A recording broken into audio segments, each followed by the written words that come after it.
Nearly. Grab it, grab it. Hang on, hang on. Shall we race? All right, I'll beat you.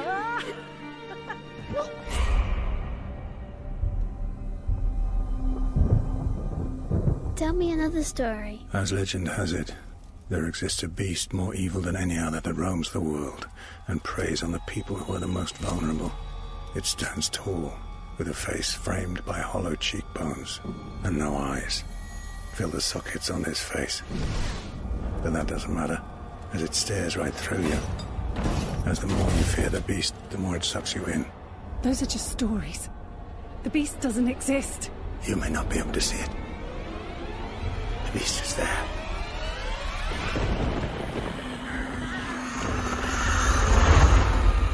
It's coming. Who is it? I don't know. No respite.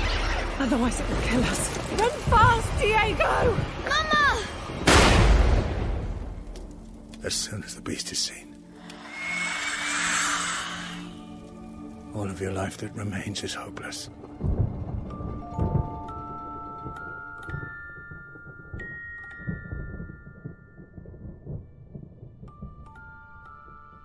Hello, everybody, and welcome to the latest episode of Fresh Cuts. This is Mike, and joining me as always, it's Mr. Venom. How's it going, Venom? Bienvenidos, señoras y señores. Oh, wait, we're doing the English version today, right? Okay, so greetings and salutations, Spanish Civil War survivors. How the hell you doing, Mike? Thanks for turning on the English dub for the... I don't think there's any doing Spanish well. Civil War survivors still alive, so I don't even know who the fuck I'm talking to. Oh, man. All right, and then joining us as well, it's Don. What's up, Don? Hey, what's going on? Always great to be here. All right. Yeah, great to have you. So we are in between theatrical releases. It might be like that for a couple more weeks at least.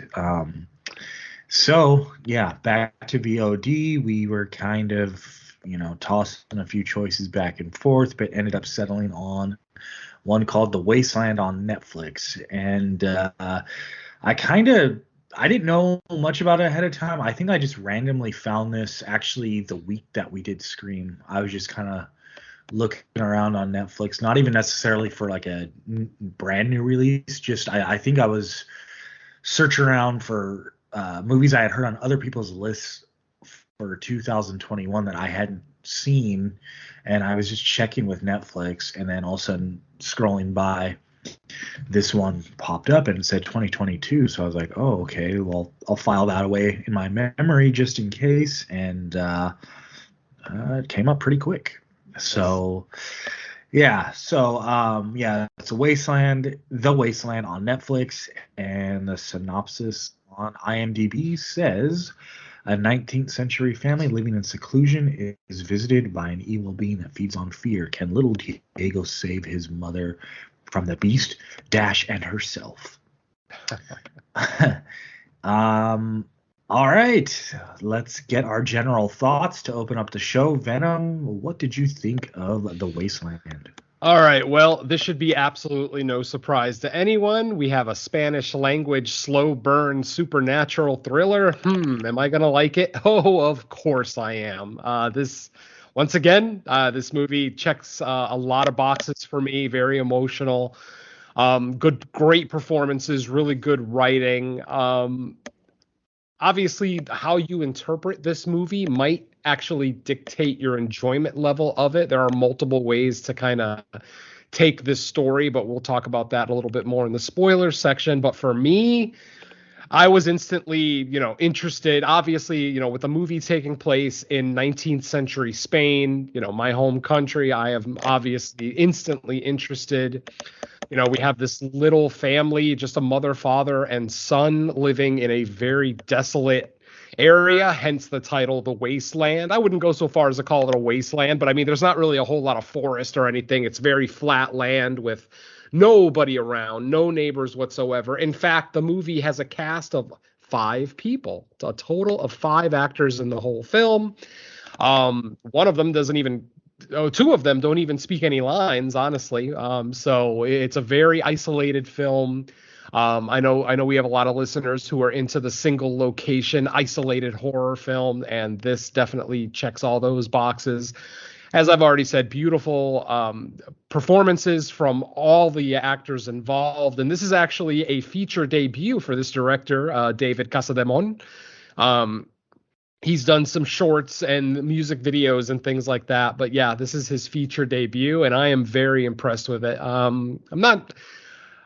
I can't really say that it's even my favorite of 2022, as I really, really enjoyed The Kindred from a few weeks ago. Unfortunately, a movie that we didn't get a chance to talk about on Fresh Cuts, but we may revisit it. Who knows? But this one really, I just absolutely loved it. This was like I said, a beautiful movie, well put together. It is not a movie for everyone. Not once again, we're talking about these kind of A24 style slow burns. And, a lot of people look at movies like this and, aren't very satisfied with the ending. They don't, feel like they got the payoff that they deserved, considering the slow burn nature of the film. The film is only 92 minutes long, so it's not very long. The effects are okay. I mean, there's not really a whole lot of effects in here to begin with. One kind of cool death in the film, if you will. And then, of course, our creature, our beast, if you will, as he is called throughout the film, La Bestia. And basically, it's really just a matter of trying to interpret, what does the beast represent? What do the parents represent? Diego? Or can you just take this movie at face value as a family just, trying to stay safe from an evil entity that lives, in their area of the world? So even if you take it at face value, I think a lot of people are going to take some positives out of this. But like I said, not a movie for everyone, a very slow burn, very performance heavy. I wouldn't go so far as to say character study, but you could kind of make the argument that it is a character study of the mother specifically. But like I said, we'll kind of get more deeply into that with spoilers. But as far as general thoughts go, I really enjoyed this film. I had a really good time with it. Didn't find myself bored even once, despite the slow nature of the film. I was thoroughly entertained. And of course, like I said, I am biased. Obviously, Spanish language, slow burn, supernatural thriller. It's right up my alley. So if all those words put together sound good, then there's no reason you wouldn't enjoy The Wasteland. So that's it for me for general thoughts. All right, Don, what did you think of The Wasteland? Well, I'm probably going to shock a couple of people, those that are familiar with where I come from on these kinds of films in the past, and say I really enjoyed this. Yeah, I had a lot of fun. I'm not as high as Venom, because I do find a couple of the issues that he brought up a little bit more impactful, which I'm willing to just chalk up as personal taste, just like he mentioned. But yeah, for the most part, I really like this. I love the atmosphere. I love the mood. I love the way that this whole dynamic between the three of them is established throughout here. I really enjoy the slow burn creeping dread that they wander into, and the terror that they come up with, involving this mysterious creature that, I gotta say, that is a hell of a way to make an entrance into the film, because the way that they pull this thing off, I was like, oh my god, okay, let's get going let's go. Because I'm not going to spoil anything now, but yeah, the way that they introduce the creature into this is probably, I think, one of the greatest ways I've ever seen it conducted, and it's really effective. I liked it. I wish we would have gotten a little bit more about the creature. I wish, like Venom said, I wish he would have. For me, I think I would have liked it if he looked like they didn't have enough to really finalize the design of it. It's not terrible. I mean, me, all my sci-fi channel stuff, I shouldn't be harping on a creature like this, but yeah, I'm going to say I probably would have wanted maybe one more pass at it, just, to make sure it was truly camera ready. But overall, I really enjoyed this. There's a lot to like about it. I'm not entirely sure where a lot of the philosophical issues and the interpretations that it comes along come. I'm not entirely sure where I stand with that, so maybe later tonight I'll have a firmer grasp on everything. But overall, really, really enjoyed it. Not necessarily a true indictment of the film, but based only on my meager stats for 2022 so far, my favorite film of the year. So, Woo. yeah, really positive. Just a few small little niggling issues that kind of keep it from being as vocal as Venom is. If you want a shorter general thoughts from me. Cool. All right. Yeah, as far as I go, pretty similar to what you guys have to say. I did enjoy this one. I think there's a lot of elements to this one that we've probably seen in recent years. Kind of how they play with the, I guess I'll say, entity that's going on that they're afraid of. I think Venom mentioned it's largely a very small cast. We have our mother and son, and then other characters pop in and out. I mean, I would say there's one other character that's there for a good chunk of the movie, but for the once it becomes the mother and son, it's really their movie the rest of the way out. I think the movie is filmed just that certain way to probably have people discussing what they think's going on with everything, which I'm sure we'll get into for spoilers. For the most part, I like the design of the creature. I like that, we didn't get an overabundance of it, but we did get enough.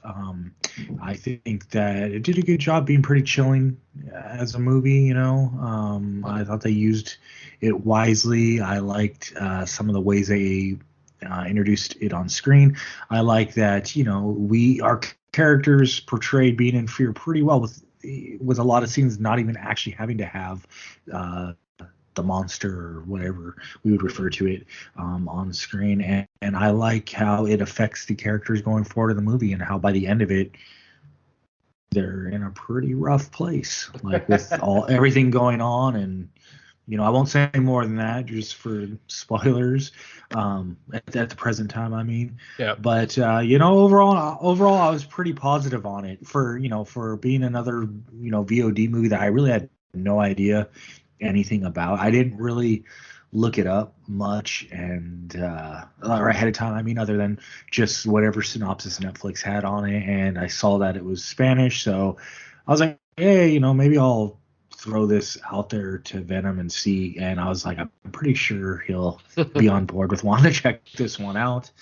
But yeah, I think I had no idea. You said it was the debut for the director? Feature length debut. Yeah, he's done shorts and stuff. Yeah, I had no idea that either. I mean, that kind of makes it even more impressive. I mean, exactly. I mean, there's some gorgeous cinematography in here, and from a first-time feature director, that's pretty impressive. Yeah, and it's really like the kind of small scale story that makes sense for a first time feature where like you get to kind of show your ability, and then hopefully it's seen by the right people with financial backing. That next movie maybe he'll really get to flex his muscles as far as creativity and directing ability. We'll see where it goes from here, but I mean, based on this being the feature or the debut feature length movie from him, I'm really looking forward to see what's coming next.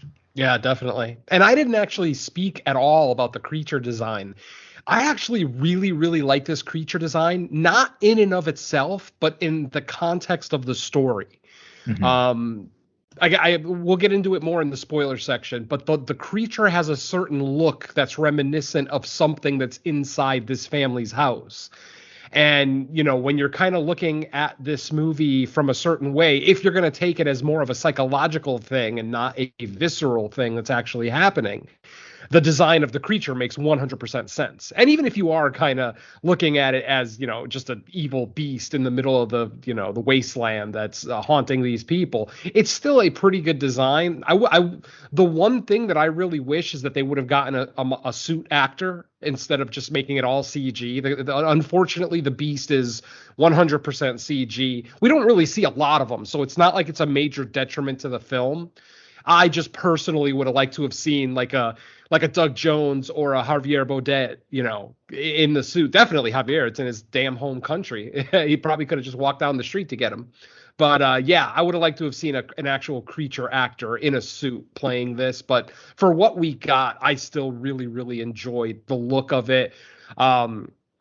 The voice, I mean, because he does speak a few lines in Spanish here and there, not many, but just like, some key words and things. I agree with Don that the introduction of him is very cool. Just to set up the tension early before we even see the creature or hear him or anything. The way that they set it up is just so effective that, yeah, it adds a little bit to the creature's mystique, and I definitely appreciate that. So, yeah, just wanted to chime in on the design because I completely flaked on it on my general thoughts. Yeah, I like that too because I definitely thought about that. I think more as the movie went on because we started getting more looks at stuff in the house, and I guess I'll say around the house, outside the house. And that, I think that's really what tilted my perspective in a certain way over the other one, as far as like, what's going on and all that stuff. But yeah, I guess for me, that's pretty much it for general thoughts because, like I said, the story's not too complex, so it's hard not to spoil anything if we get too much into it now. So I would say, yeah, it's good for my general thoughts. But I mean, the movie, even though there is a supernatural element to it, depending on how you interpret the film, it still feels very grounded in reality to me. And honestly, the most unbelievable thing about this entire damn movie is the fact that this beautiful Spanish woman was with this big goofball of a man. Like I'm looking at them like, she looks way too young for him, unless he's had just a terrible, terrible life and he's actually only 32, but he looks 55. I mean, that could be the case, especially in the 19th century. The life was harder back then, working day and night and, from a young age. So yeah, people maybe aged a little bit more poorly back then, but man, that was like the most unbelievable thing in the movie. It was just the fact that these two are together. Like they must come from the smallest town where there's not a lot of options. Mm-hmm. Oh yeah, that would make sense. Because I was struck instantly at how pretty the woman was. She's not like an angelic angel model or anything crazy, but for a woman with no makeup on who probably hasn't bathed in weeks, she's pretty damn attractive. Yeah, and who knows back then in those times how much choice the women actually even had in their own autonomy, right? That is true. I don't know a whole lot about 19th century Spain, so I couldn't really tell you if arranged marriages was even a thing. I'm sure it was. I'm sure every country had their, time with arranged marriages and, but yeah, that was just the one thing that struck me as the most unbelievable in the film, which is good. That's a great thing, mind you. I'm not complaining. If the craziest thing in the film or the most unbelievable thing in the film is just the fact that these two are together, that's awesome. That's it. We're not sitting here complaining about the creature, complaining about the story, complaining about the tension. So yeah, it's a winner regardless. Yep. All right. So what do you say? Spoiler warning? Yep. Let's do it. This is your chance to hit pause and revisit us after you've seen it, or for those that just don't care, keep on listening. Yep. Well, I mean, as I said, it's an isolated story, so I don't think there's any real need for a full-on walkthrough necessarily. I mean, obviously, I said that the movie only has 5 characters. Technically, only 4 of them appear in modern day. The 5th character, which is the dad's little sister, we only see in a flashback, like in a dream sequence. So very small cast. Our movie opens with our couple and their son living in this little house. The house has a very ominous border around it, like a border of scarecrows. They're not the most menacing looking scarecrows. They're basically just sticks with some clothes on them, but their property is basically surrounded by this. So instantly we already have the mystery of, what are they, hiding from? What are they trying to keep out of their property? At one point, the little kid, Diego, actually runs towards the border. And as soon as he gets to the edge of his property, he just stops. Even though there's not a fence or anything necessarily blocking him, it's just like I said, a very spaced out line of scarecrows around their property. So, kind of a cool design. Like I said, we see the land that they live in. It's just kind of desolate, not desert necessarily, but just like a plain, like a Sahara type plain, very flat, not very hilly, no forest. Like you could see trees like way in the distance, but nowhere near the family's property. So it's very, very much a wasteland. I thought during the opening credits it said something about like, there was like a Spanish war going on. I guess like an option. I can't remember if it said like, okay, once the dad or the male character, and not even this specific character, but just like anyone that was in the war, if it's like after they've kind of retired from being a soldier, they have the option to like go move way out in the outskirts away from the war, or if this is just something to do as an alternate to like even participating. But for whatever reason, they're kind of like out of the way. It's like, obviously they could get to town if need be, because later in the movie, when the dad goes to go back to like civilization, but for the most part, because it kind of reminded me of The Witch in that way, where they weren't necessarily cast out. It was like they went out on their choice to live out kind of like an isolated area and kind of raise the family, or I guess one kid. Yeah, personally, I think they were hiding from the war. Because during the preamble, they talk about it's 19th century Spain, and that there is a war going on, and that people are making the decision to avoid the war, and that, this family, not in so many words, but this family basically has just gone as far away from civilization as they can to kind of avoid that war. So, I mean, ultimately you could look at this movie as an allegory for war and how it, destroys the family unit. That's one interpretation of the film. Honestly, it's a quite valid one. It's not really my interpretation, but I've heard, a couple of reviews kind of say things like that. But so like I said, we've got this family, they're living in the plains. And one day, when they're near the river, they have a little creek or river that runs through their property. They notice a boat with no one like sitting in the boat. What appears to be an empty boat kind of drifting towards their house. Suddenly, as the boat approaches, they realize that there is a person in the boat, a man who has been injured. It looks like his throat has been slit. It looks like he's got other bodily injuries as well.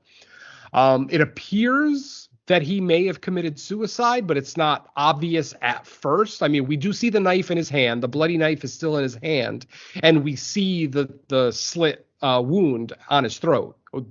Like I said, can't really tell right away if it's self-inflicted, but that's kind of where the movie's kind of steering us.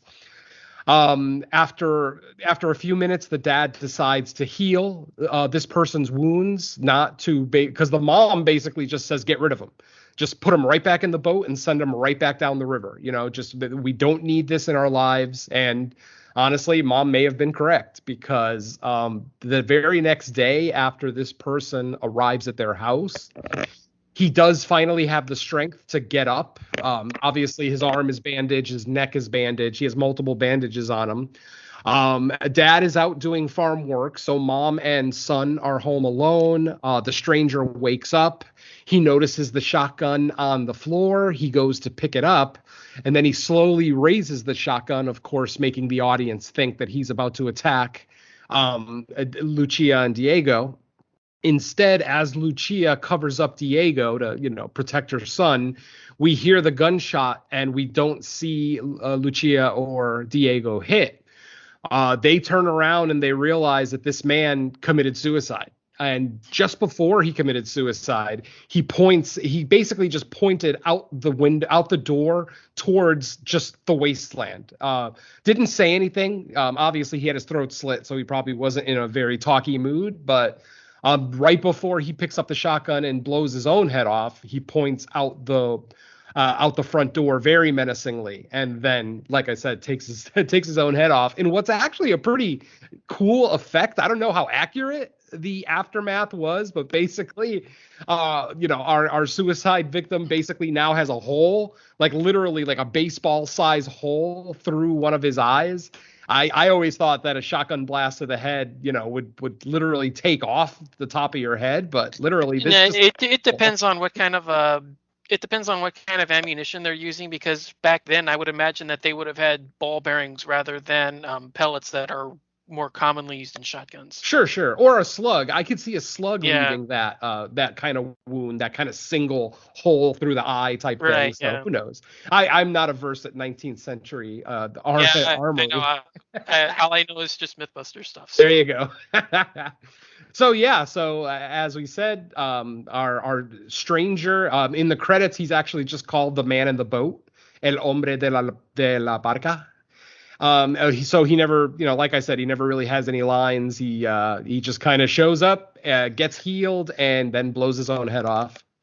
Dad starts looking through the guy's possessions, because the guy had like a couple of satchels of just like random things with him, and he starts looking through the guy's stuff and realizes that the guy has a family. He's finding like pictures and photographs and things like that are kind of implying that this guy has a family. And despite this family living out in the wasteland, isolated from everyone, Dad still makes the decision to return this body. I don't know why Dad makes this decision. It doesn't make any sense to me. This is probably my biggest issue with the movie, is that it doesn't make sense in a world where Dad believes in this thing that could be potentially marauding his family, that he would then leave them alone to go return the dead body of a total stranger to his family. Yes, it's admirable. I'll give Dad all the credit in the world, but I'm also going to say that's a terrible move from a father to leave his family, like that, especially after telling his son the story, which this is where me and Don are digging the introduction of the Beast, and the fact that it's told to us as a fairy tale. It's told to us as a story, where Dad is basically telling the story to Diego of his younger sister, who, was always mistreated by his parents, and that, she tried to run away multiple times, but they kept bringing her back, blah, blah, blah. And that eventually she basically committed suicide. She jumps out a window, and we learned this during a really cool flashback sequence where I'm not sure if they washed out the colors or if it was actually full on black and white or sepia tone maybe, but you could see that the colors aren't really very bright in the flashback. I just kind of like that effect. It's very obvious that you're in a dream sequence of some kind, there's no trickery or anything. So I do appreciate that.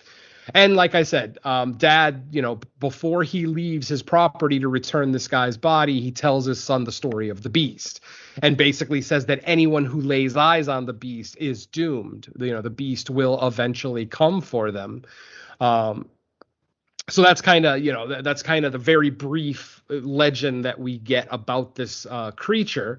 Obviously, at this point in the movie, we have no idea if anything is real, if Dad's just crazy, if Mom is crazy, whatever the case may be. But like I said, at this point now, Mom and Diego are alone in the house, and this basically starts just a series of events where, Mom basically starts going down a rabbit hole of just grief and potentially guilt, because I saw similarities to the Babadook in this movie, in the sense that once Dad leaves and he never comes back, that she starts to maybe have a little bit of a mental breakdown, much like the mom in the Babadook, who was dealing with guilt, the guilt of the death of her husband, and then having to deal with the pressure of raising this child by herself.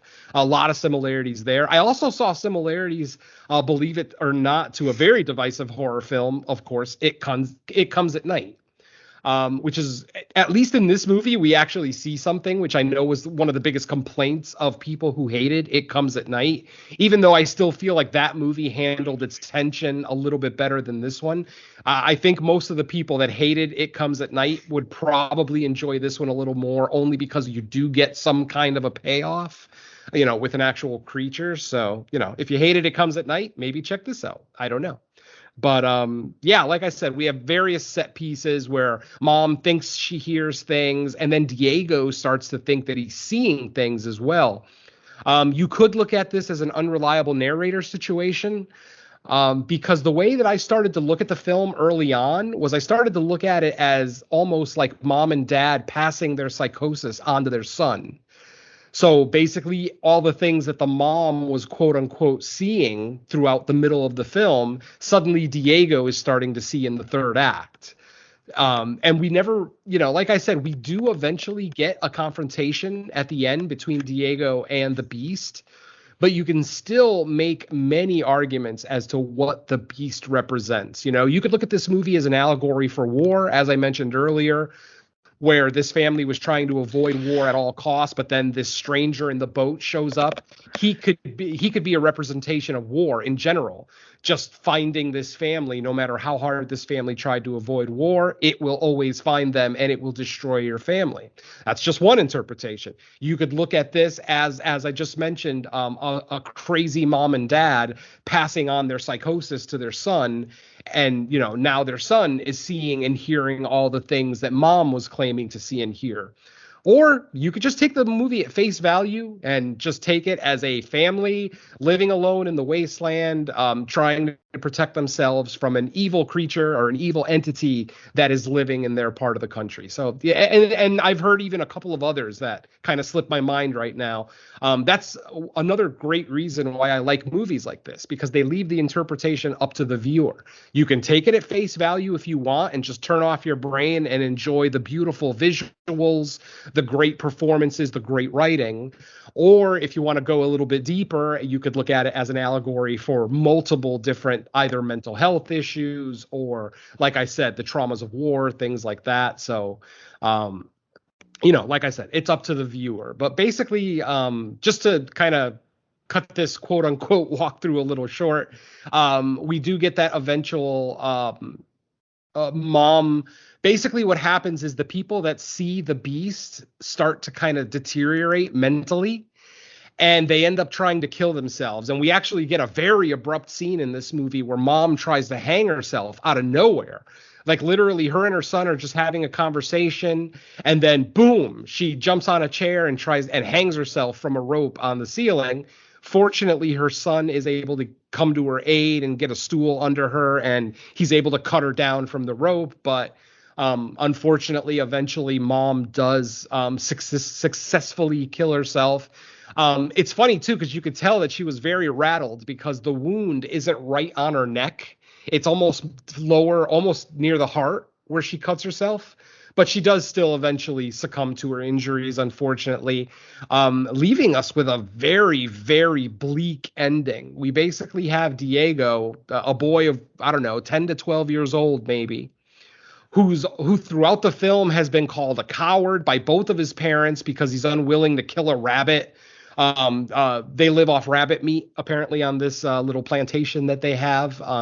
They grow their own vegetables, too, things like that, which definitely adds to kind of the heartache and tension of the family, because as the Beast approaches, first all their crops die, like they're basically ripped out of the ground and they just disappear one morning. And then they're so concerned with their rabbits, because they only have like maybe a half dozen rabbits left, that Diego takes a major risk and goes and tries to save the rabbits and brings them back into the house, which fortunately he is able to do successfully. But, mom is obviously very pissed off at him, very mad that he would risk his own life just to save these rabbits. Anyway, the whole point is that throughout this entire movie, mom and dad have been calling Diego a coward, just a scared little boy, blah, blah, blah. But then at the end of the film, he is now a lonely little boy, literally by himself. The house is burned down in the final battle with the Beast. The boy is able to, he almost pulls like a Freddy Krueger, because once he shows that he's not scared of the Beast, we actually see the Beast start to back off. Very Pennywise or Freddy Krueger. If the victim isn't scared, they don't have the same power over that victim as usual. So what ends up happening is he shoots the Beast once with his final shotgun shell, which, by the way, was anybody else getting mad at mom wasting ammo throughout the majority of this movie? I understand that she thinks she's seeing things that may be there, but the fact that she's firing a 12 gauge just out into the wasteland, it's like, what do you think you're going to hit? it. It just doesn't make sense to me.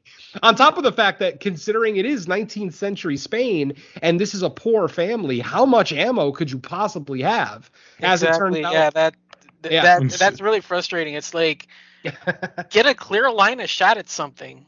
at least wait until you know you're going to hit him. I mean, even if you have to wait until he's a few feet away. It's not even like a hunting rifle where you can Exactly. shoot from far away, like a shotgun, unless you're, somewhat close. Yeah. Even if your aim is true, it's like from that far away, shotgun bullets aren't going to have that effect. Yeah, exactly. I mean, obviously, we could take mom's mental state into account. Obviously, she thinks she sees something. She thinks that it's closer than maybe it actually is. Like I said, we don't see anything as the viewer. We don't see anything until Diego sees something. So there's like a whole couple of scenes in this film where mom is like, "Did you see him? Did you see him? He's right there behind the tree or behind the scarecrow." And the camera's looking out there. And as the viewer, we're like, what the hell is she looking at? There's nothing there. And then, like I said, as the movie goes along, suddenly Diego starts to see little things, shadows, noises. And then finally, when his mom just starts, when her mental breakdown starts becoming really, really serious, Diego is outside of the house. And that's when he finally sees the beast, like in its full form. Kind of looks like a tall, skinny Cenobite, I guess is kind of one way to put it. Now, about the design of the creature. The reason that I like the design of the creature is that it looks a lot like the figurines that the mom and dad have been carving in the house. Maybe not the dad, but the mom definitely. In her weakened mental state, she's been carving these little wood figurines, basically. She like carves up a little baby and puts it in like a little like a little bassinet type thing. And she rocks the bassinet during certain scenes, like they're almost like there actually is a baby in there. But then at one point in the film, they actually show one of the carved figures, and it looks exactly like the beast. And that's why I really like the design of the beast, because like I said, if you take this movie as a, commentary on mental health, the fact that the beast looks exactly like the figure that mom carved makes perfect sense. I mean, obviously, if this is a real beast that mom has seen in the past, which she claims she didn't, she wasn't like, it wasn't like dad. Dad claimed to have seen the beast when he was young, and he always had that fear in the back of his head of, it's eventually going to catch up to us, which is why I kind of look at it in some ways as an allegory for war, because like I said, nobody wants to go to war. I should say very few people actually want to go to war. And especially if you already have a family, who the hell wants to leave their wife and child, to go fight a war that they don't give a rat's ass about anyway. So this is why, you've got support here that it could be an allegory for war. I think the mental health issue is probably the strongest way to look at this film, just because, like I said, it almost seems like once dad is gone, like I feel like the stranger in the boat is a representation of war, and that he finally gets to their house and that dad is forced to leave, almost like he was drafted into the army. And then once he leaves and mom makes the realization that he's never coming back, that's when her mental health starts to slip, and she starts to more and more think that she sees the beast. And this is a story that she didn't believe early on. Like, she didn't even want her husband to tell Diego the story at first, but eventually Diego did kind of corner his dad when his mom wasn't there and asked dad to finish the story, and basically said, "So what happened to your sister?" That's when he finishes the story and lets us know that, the sister must have seen the beast and then eventually killed herself. So I mean, like I said, the interpretation of this film is up to the viewer, and I absolutely love films like this. I mean, aside from the fact that it's so well made, so well performed, so well put together. Oh, and the score, man, none of us have even mentioned the score. This score is great.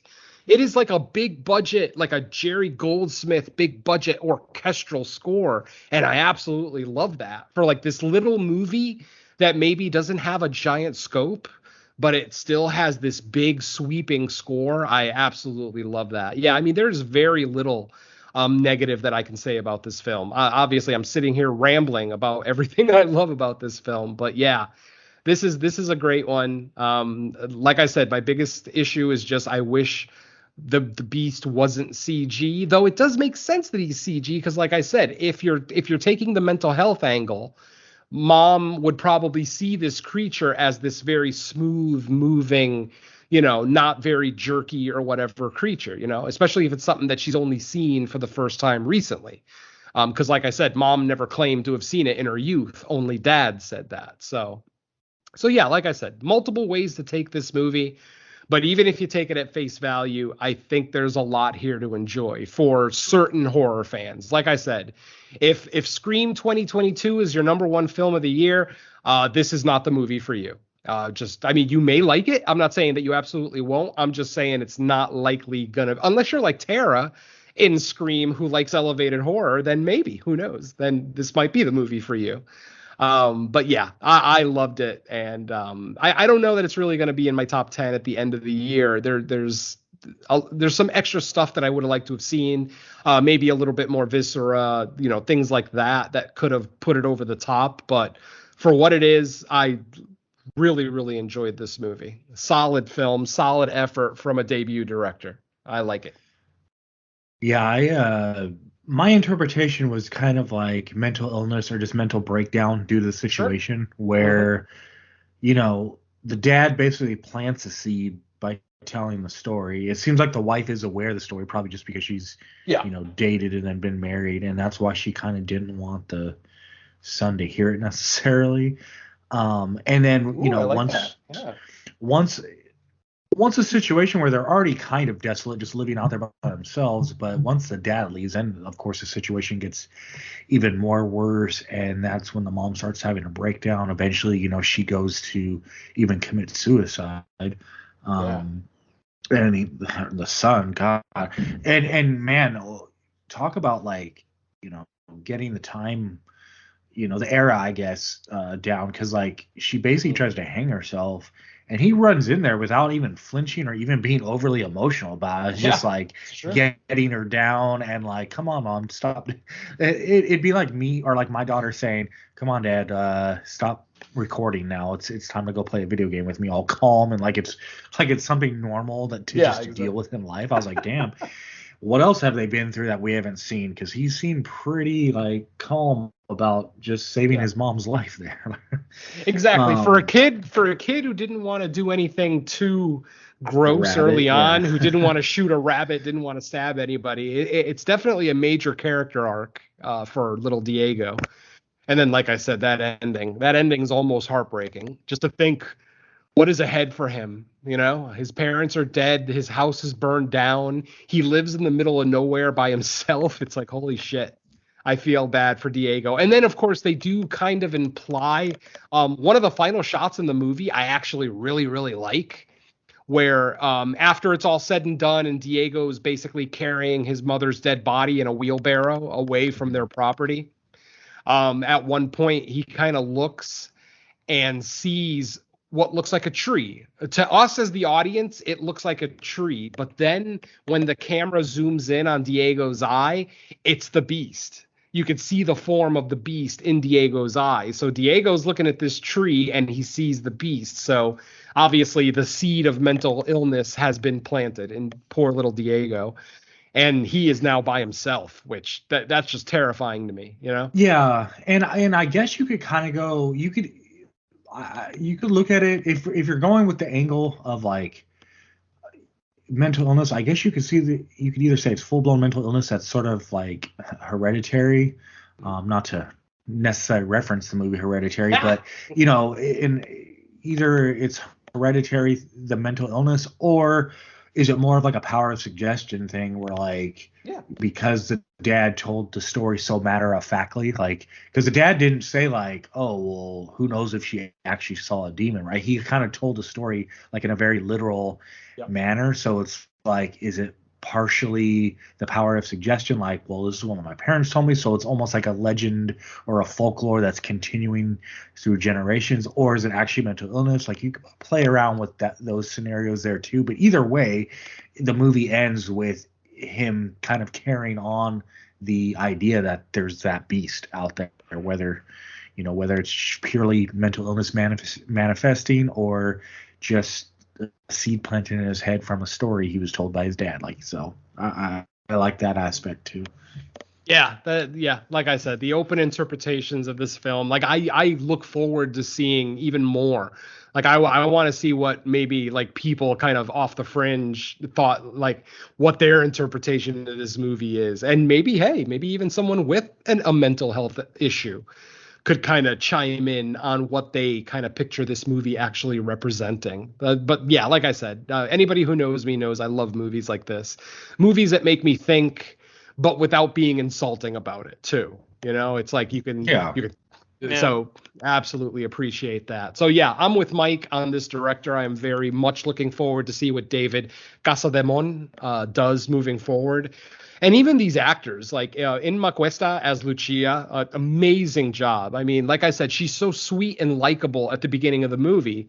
And by the end of the movie, you're just screaming at Diego to just get away from her. Just leave her, dude. Just leave her. She's a lost cause. But another great character arc there, too. So, yeah, so many good things about this movie to talk about. Yeah, another scene that was actually pretty tense for a few seconds I can't remember what they were out, like I think they were either hanging up clothes on the clothesline or taking it down, and I think Diego starts arguing with her like lightly about something, and she raises the shotgun, and for a second you think she's like threatening him, like stop arguing with me, like but then you realize no, she's at least to her she's seeing the beast in the background.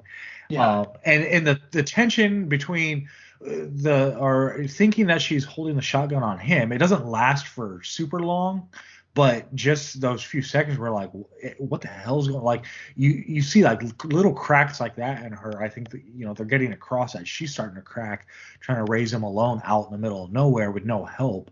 And it's just little things like that happen leading up to the third act when she just totally goes loco, I really also like that scene right before she completely goes over the edge. There's a scene in here where she shows Diego the 4 places to stab a rabbit, when you want to kill it. One in the midsection, one near the heart, one in the rib cage, and then slit the throat. She's basically trying to show her son what it takes to kill an animal. I thought that this was going to be called back in the movie, like during the final confrontation with the beast. I honestly thought he was going to grab a knife and stab it in the 4 places where mom showed him. But unfortunately that doesn't happen, or well, maybe fortunately that doesn't happen, because that could have come off as kind of derivative. But that scene itself is very intense because you're not 100% sure if mom is going to stab the boy, because she's got the knife right up on him saying, okay, you're going to stab here, you're going to stab here, you're going to stab here, and if it's still alive, you're going to slit its throat. And it's like, and the look in her eye, that wide-eyed crazy look that she does so well. That was another really intense scene. I thought you were going to go Mike, for that scene when you were talking about outside doing laundry. I thought you were going for the scene where Diego gets covered by that one sheet and he can't actually see what's going on around him, but he can hear it, and he can see like a vague silhouette of something. Even as the viewer, we can't really tell what he's looking at, and it's early enough in the movie that it's an incredibly tense scene. Even though we're not really seeing anything, we hear mom screaming, we hear her shooting at something, and then we hear something kind of start to approach Diego. But, luckily nothing comes of that scene other than mom wasting more ammo. Yeah. She's a prime offender on ammo wasting, yeah. Oh my God. Every single time she shot that shotgun, I yelled. I'm like, what are you doing? You do not have unlimited ammo. This isn't a video game. Stop it. Just waste. And I'm talking like she's shooting at something that she thinks she sees like a good 20, 30 yards away from their house, from inside the house. Like she's shooting out the front door. And like literally even someone with half a brain would know you're not going to hit shit that way. But, maybe mom didn't have half a brain. Especially where they live, Yeah. because it's not like they're in like a forest, they're like No. out just in the middle of like It's a field plain. that It's goes the on Serengeti. forever. Yeah. It's the Spanish Serengeti, basically. Yeah. Just without the antelope and lions. But yeah, it just flat land. It was crazy. Whew, this was a good one.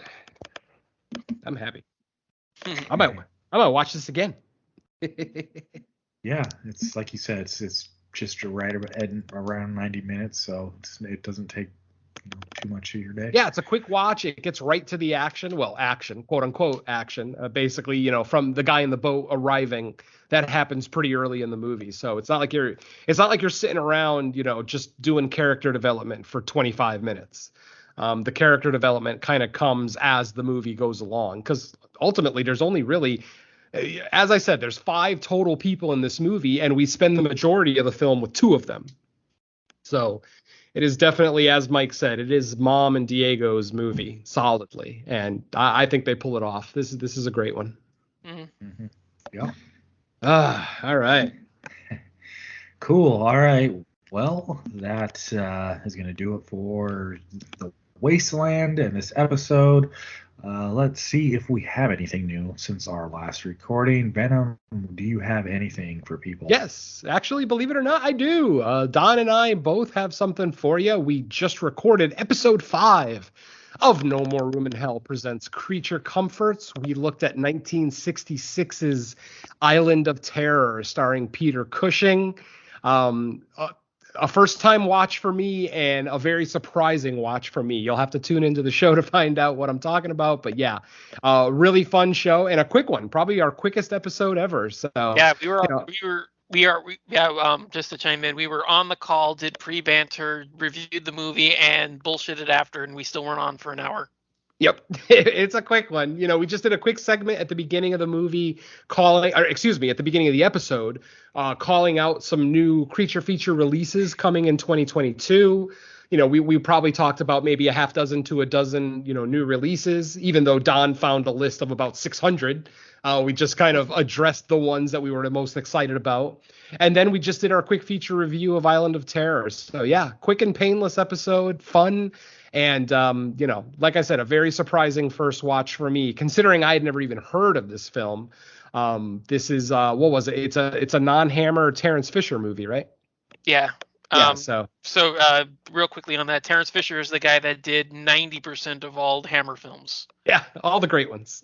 Yeah, almost everything, all of the Cushing Lee films and all of the stuff like that. That's all Terrence Fisher. So. Yep.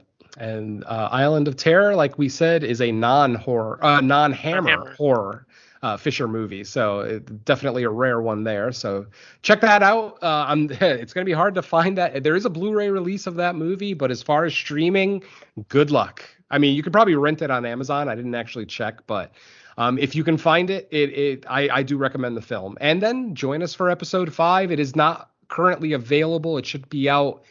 I'd probably say I'll finish it up this weekend, so it'll be out early next week, before the end of the month.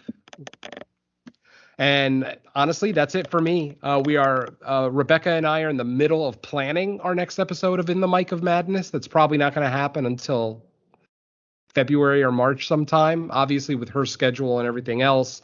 If we can get 5 episodes a year out, we'll consider ourselves lucky. So fingers crossed that happens sooner than later. And that's it for me, folks. All right, Don, how about you? All right. So, as mentioned, is Creature Comforts number 5. Looking forward to that one. Also on Horror Countdown, we did a show that I think many of you were kind of surprised why it wasn't number 1. The first episode I did, it was Killer Sharks. So, yeah. Kind of surprised that one.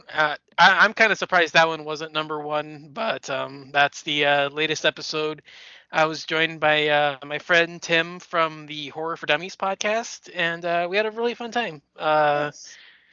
I'm almost tempted to say you guys should know what my number 1 is, but I really don't, because I don't know if you guys will think I'm serious or not, and meaning what my actual number 1 choice is. But yeah. I think it's a fun time, so we'll definitely check that one out. It's available on most podcatchers, I haven't had anybody ask where they can, or like on what service where it is. So I think it's available everywhere. So yeah, check that out.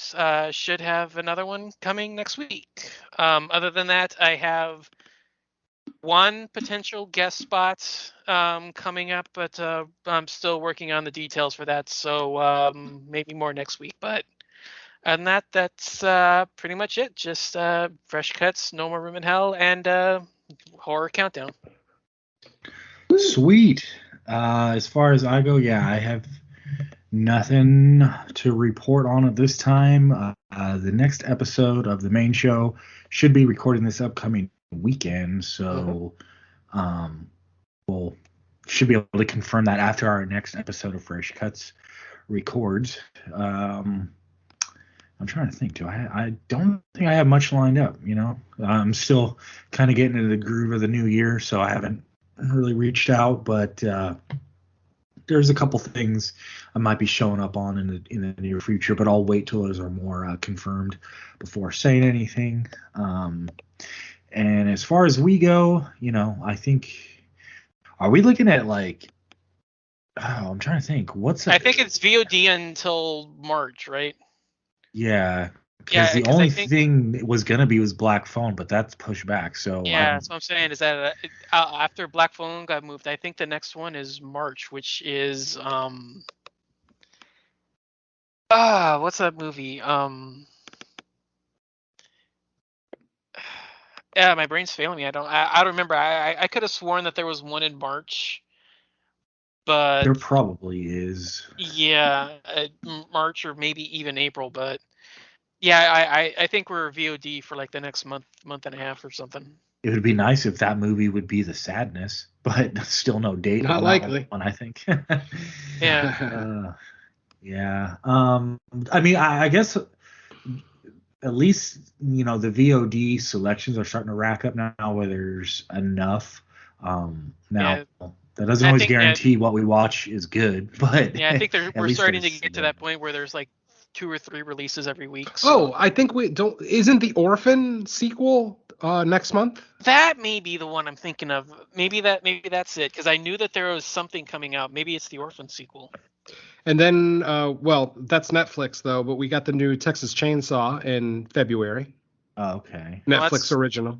Well, I'm just saying I knew I don't. Wait, is that a Netflix original, or did it get dumped to Netflix? No, it's Netflix original. I thought it was an original, yeah. Because there's something.